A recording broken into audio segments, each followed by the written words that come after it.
Hello everyone, welcome back to my channel. और मैं हूं निधि और आज मैं अपनी डिलीवरी का सेकंड पार्ट आप लोगों के साथ में शेयर कर रही हूं। फर्स्ट पार्ट में मैंने शेयर किया था कि कैसे मैं घर से हॉस्पिटल तक गई और वहां पर डिलीवरी हो गई। अब मैं आगे आपको बताऊंगी कि डिलीवरी होने के बाद घर तक आने में क्या क्या चीज़ें हुई, बेबी के ब्रेस्ट फीडिंग से रिलेटेड, मेरी रिकवरी से रिलेटेड सब कुछ आज के वीडियो में मैं शेयर करूँगी। So without further ado let's get started. Okay, तो आगे बढ़ने से पहले अगर आपने मेरा फर्स्ट पार्ट नहीं देखा है तो आई बटन पे लिंक दे दूंगी और डिस्क्रिप्शन बॉक्स में दे दूंगी, तो आप वो फर्स्ट पार्ट ज़रूर चेक कीजिएगा जिससे कि आप आगे की बातों से रिलेट कर पाएँ। तो चलिए आगे की बात करते हैं।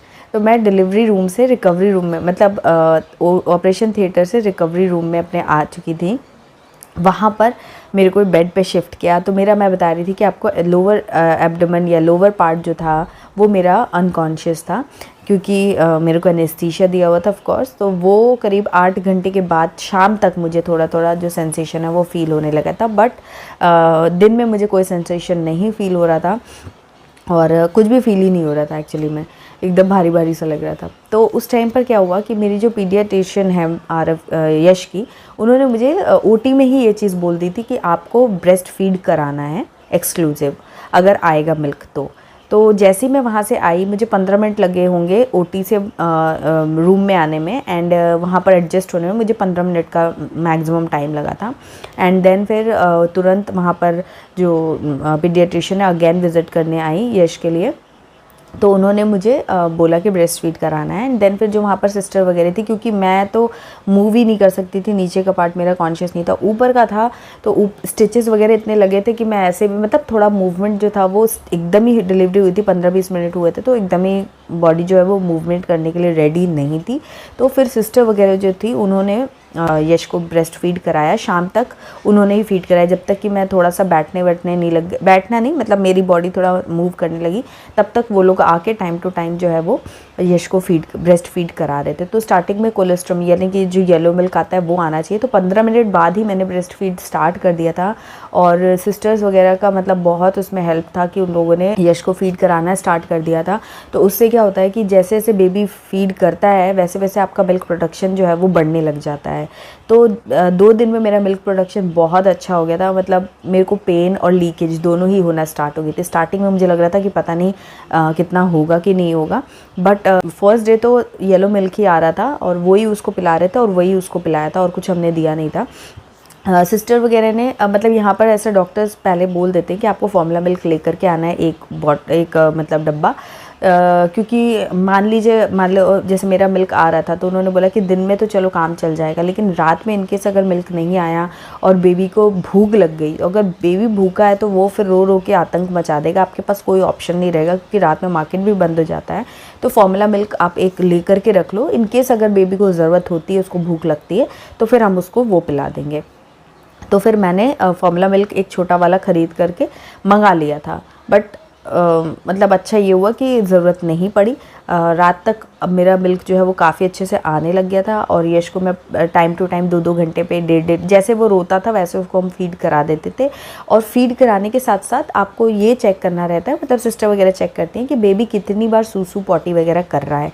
अगर वो सूसू पॉटी जितनी बार कर रहा है ना, तो वो बहुत ज़्यादा अच्छा होता है आपकी बेबी के लिए, और वो तभी आप सूसू पॉटी कर सकते हैं जब वो अच्छे से फीड लेगा, चाहे फॉर्मूला मिल्क ले चाहे फिर ब्रेस्ट मिल्क ले, जो भी है, जितना वो खाएगा पिएगा, मतलब मिल्क पिएगा उतना ज़्यादा वो ये चीज़ें जो है सूसू और पॉटी करेगा। तो उससे 2 चीज़ें, एक तो बच्चे का पेट कितना भर रहा है, आपका ब्रेस्ट मिल्क कितना हो रहा है प्रोड्यूस, वो आपको पता चलेगा कि भाई बच्चे को जितना चाहिए उतना मिल रहा है कि नहीं। दूसरा, जॉइंटिस होने के चांसेस जो है ना वो बहुत कम रहते हैं।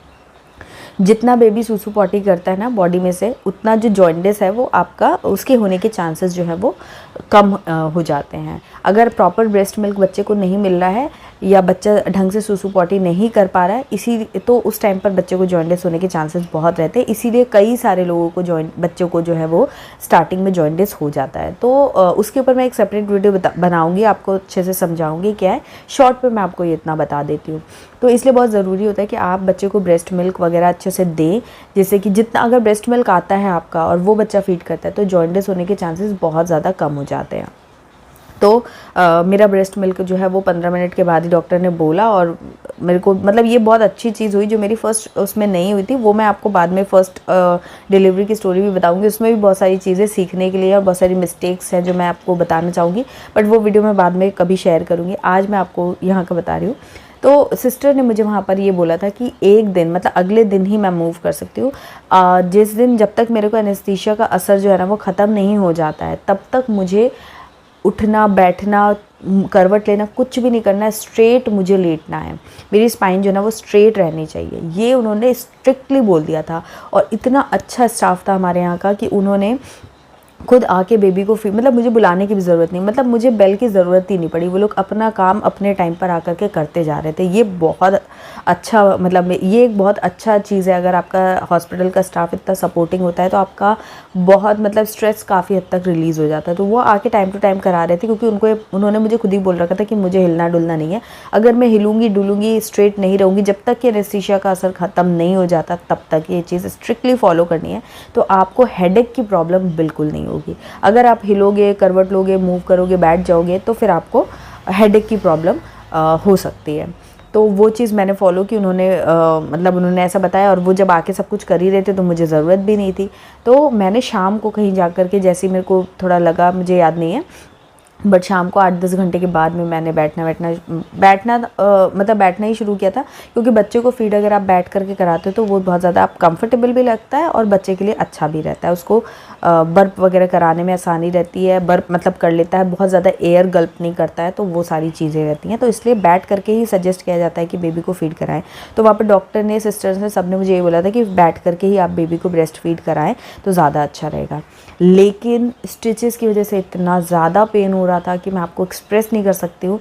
बट दो चीज़ें थी, या तो मैं अपने पेन पर अपने आप पे फोकस कर लूँ, या तो फिर मैं यश के कंफर्ट को, क्योंकि वो इतना छोटा बेबी है तो वो एयर गल्प करेगा, फिर उसे बहुत दिक्कत होती। तो फिर दो चीज़ें थी मेरे पास। तो मैंने कहा यार ठीक है, मैं पेन अपना जो भी है वो मैं बेयर कर लूँगी, लेकिन मैं उसको बैठ के ही फीड करा रही थी। और मेरे लिए इतना अनकम्फर्टेबल था, मैं आपको वो चीज़ एक्सप्लेन नहीं कर सकती हूँ। But at the same time वो बहुत अच्छा एक्सपीरियंस भी था कि मेरा ब्रेस्ट मिल्क हो रहा है, मैं अपने बेबी को फीड करा पा रही हूँ। इससे ज़्यादा लकी होने की और क्या बात हो सकती है। तो मैं ग्रेटफुल थी और मैं अपने पेन को एक साइड में रख रही थी, जो कि नेचुरल है, होना ही है। वो उतने टाइम तक आपको बेयर करना ही है। बहुत ज़्यादा वो कोई भी आपकी डिलीवरी हो, नॉर्मल हो, सी सेक्शन हो, आपको वो उतना डिस्कम्फर्ट रहता ही है। तो हाँ, उसको मैंने साइड किया और बेबी को मैं बार बार बैठ के फीड कराना, बर्प कराना, ये सब काम मतलब कर रही थी। देन फिर जैसे ही मेरे को थोड़ा उन्होंने चलने फिरने को बोला, अगले दिन मतलब उन्होंने बोला कि डॉक्टर ने बोला कि मैं जितना अच्छा से मैं परफॉर्म करूँगी, मतलब मोशन पास करना, पॉटी अगर मुझे हो जाती है एंड मैं मूवमेंट करने लग जाती हूँ, तो फिर वो मुझे जो है डिस्चार्ज जल्दी दे देंगे। और मैं आपको अपना बताऊँ, मेरे को ना हॉस्पिटल से एक फोबिया है। मेरे को हॉस्पिटल जाने में इतना घबराहट सी होती है ना, सभी को होती होगी ऑफ कोर्स, बट मुझे एक थोड़ा अलग लेवल का फोबिया टाइप का। मुझे ऐसा लगता है एज सून एज पॉसिबल मुझे घर भेज दो। मेरे तो ऐसा लग रहा था जिस दिन डिलीवरी हुई बस अब रात में मुझे घर भेज दो, मुझे नहीं रहना है, ऐसा टाइप का मतलब मेरा है। तो जैसे मैंने सुना कि डॉक्टर ने बोला है, बस मैंने तो सोच लिया कि यार जितना भी पेन होगा, पेन तो होना ही है, चाहे हॉस्पिटल में रहो चाहे घर पर रहो, लेकिन अगर मैं मूवमेंट कर सकती हूँ, मैं अपनी पूरी जी तोड़ मेहनत करूँगी और मैं अच्छा परफॉर्म करूँगी। और मैंने वही किया। वहाँ पर आप लोग भी बोल रहे थे ना कि मैं कैसे तो एकदम फिट दिख रही हूँ, ये है वो है पता नहीं, लेकिन यार पेन और सब कुछ मुझे बहुत हो रहा था। लेकिन मैंने उस चीज़ को साइड किया। मैंने कहा घर जाके आराम करूँगी, यहाँ पे लेटे रहने से अच्छा है कि मैं घर पे लेट लूँगी। हाँ, अगर कोई ऐसी चीज़ है कि वो हॉस्पिटल में ही उसका इलाज हो सकता है, वो घर पे जाके सेफ़ नहीं होगा मेरे लिए, तो फिर मैं वहाँ रुकती। लेकिन मैंने जो चीज़ें उन्होंने बोली थी, मैंने वॉक करना शुरू कर दिया था।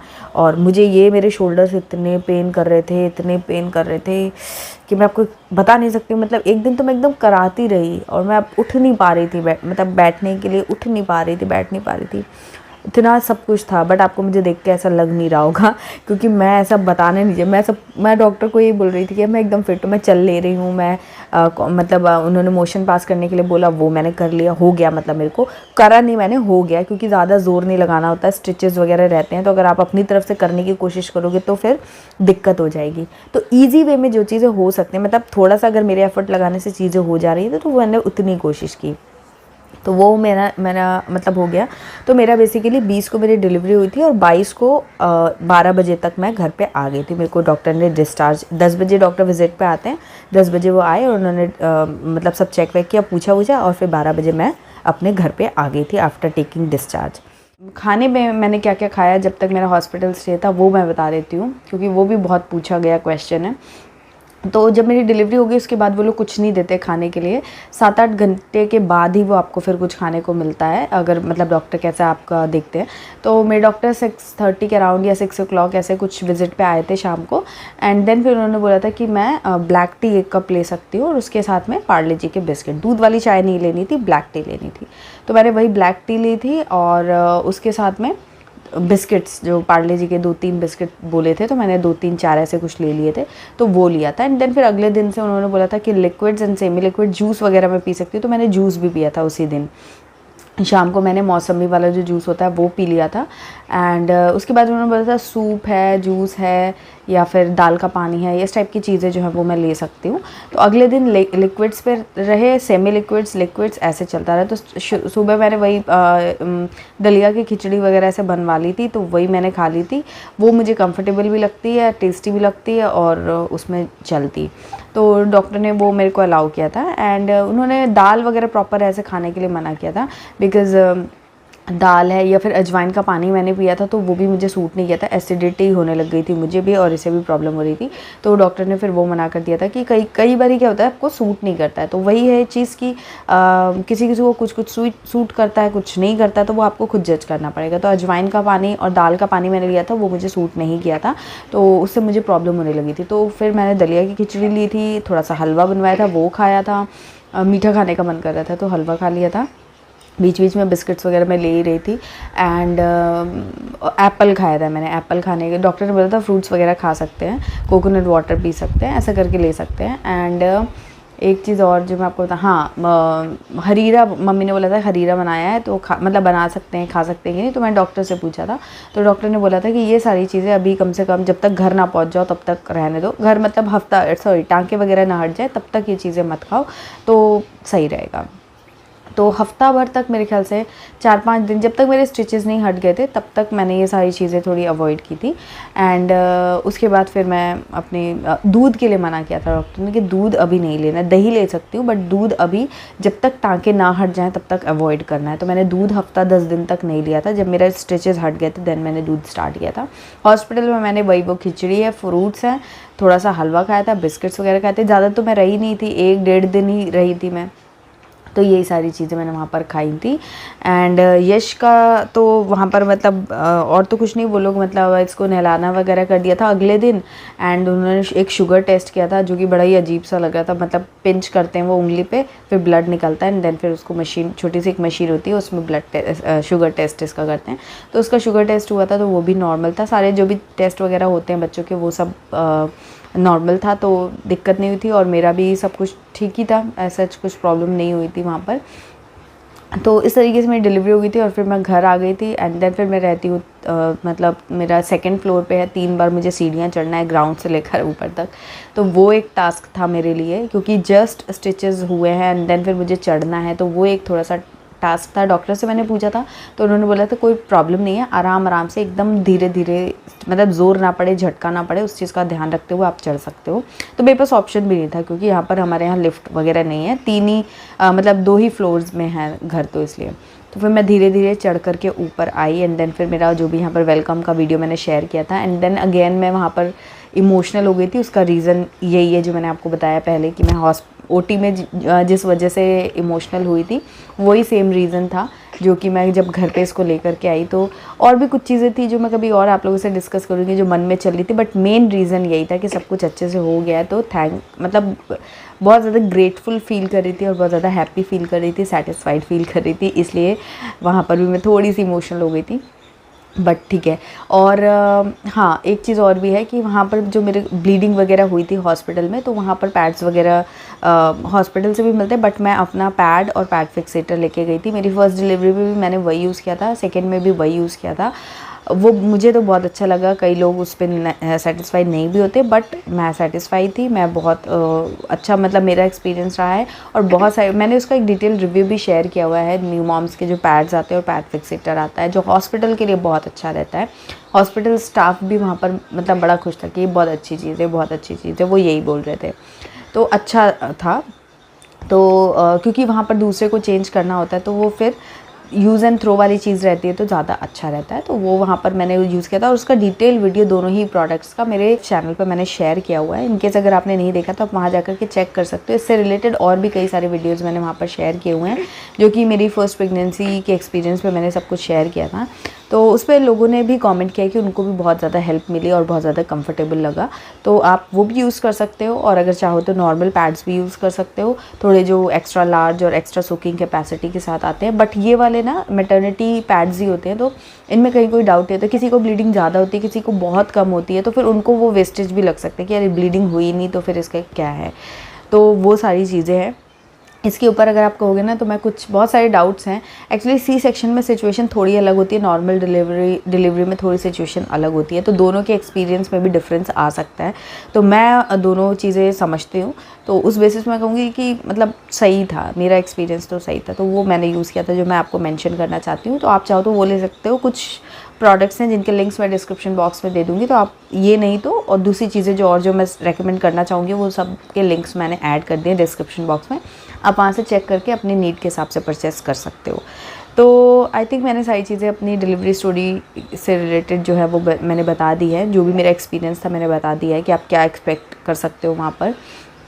तो यही था ब्रेस्ट फीडिंग से रिलेटेड या सर्जरी के बाद आपको किस चीज़ों का ध्यान रखना चाहिए, वो मैंने आपको बता दिया कि वो पॉइंट्स का अगर आप ध्यान रखते हो तो चीज़ें थोड़ी सी स्मूथ हो जाएगी। और दूसरी चीज़, अपना विल पावर बहुत स्ट्रॉन्ग रखो कि सब सही है। पेन तो देखो होगा ही, लेकिन आप जितना स्ट्रॉन्ग रहोगे ना वो पेन जल्दी चला जाएगा।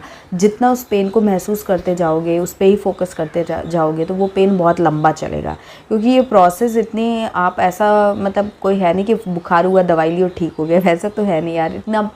इतनी बड़ी चीज़, इतना बड़ा अचीवमेंट हम कर रहे हैं, तो उसमें थोड़ा बहुत पेन और गेन दोनों साथ में ही होता है। तो जब गेन हुआ है तो थोड़ा बहुत पेन भी होगा। तो अपने आप को पॉजिटिव रखो और बिल्कुल भी ऐसा मत सोचो कि यार अब तो मैं बिल्कुल ही नहीं हो पा रहा मेरे से। कई लोग इतना डर जाते हैं, डरे हुए रहते हैं कि सी सेक्शन में होगा तो पता नहीं, या डिलीवरी में ही होगा तो कितना पेन होगा, क्या होगा। नेगेटिव चीज़ों से एकदम दूर रहो। नेगेटिव किसी का एक्सपीरियंस, क्योंकि किसी के साथ कुछ नेगेटिव भी हो सकता है, तो वो सबके साथ नहीं होता, वो कुछ लोगों के साथ होता है। तो आप उनका एक्सपीरियंस अगर सुनना है तो आप सुनो, बट ऐसा मत मानो कि वही चीज़ आपके साथ होगी। आप अच्छी चीज़ें देखो और ऐसा मानो कि आपके साथ अच्छी चीज़ें होंगी।